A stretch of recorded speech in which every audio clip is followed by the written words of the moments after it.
Hello, darling cherubs. Today we're going to learn about how to format your ebooks. You have two options.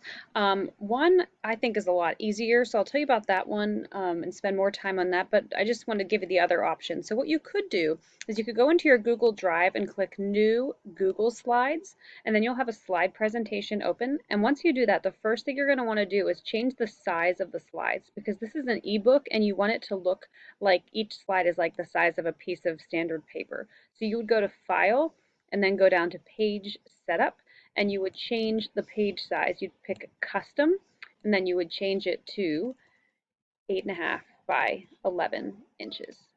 You'd apply that, and now each of your pages of each of your slides will be the size of a piece of paper. So that's option one. You can do it that way, and then you can add your slides and format them to your liking. If you're a really creative-minded person and you want to do everything from scratch with your creative juices flowing, then this might be your option.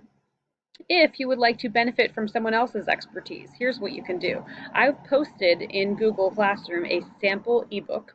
It's called Sample Ebook 2. It looks like this, and it's about animal abandonment. And if you pick that topic and you think you're going to get lucky and you can copy and paste and cheat, don't worry. I changed out all the text of the book, so it's all just gibberish except the chapter titles. Womp womp.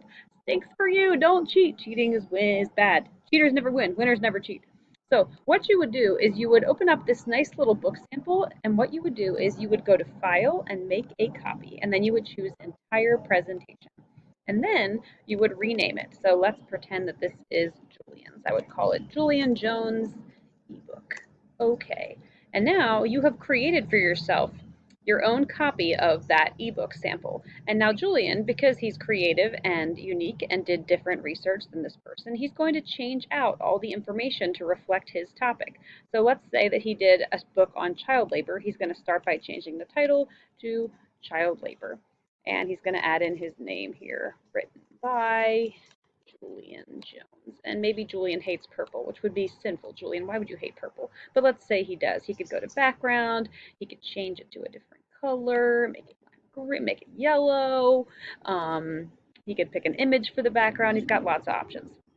And obviously, he probably doesn't want a picture of a tiny little kitten under a truck wheel as his opening picture for child labor. So he'll want to re-choose his images and everything. Now, in here, you're going to also have your book will be structured this way. So you'll have a table of contents, and you're going to choose your chapter titles, and I'll give you some more information about that today as well. But one thing you want to make sure is that your first chapter is called What Is, followed by your subject. So if you pick sexual harassment, you need to have a chapter 1, that's called What is Sexual Harassment.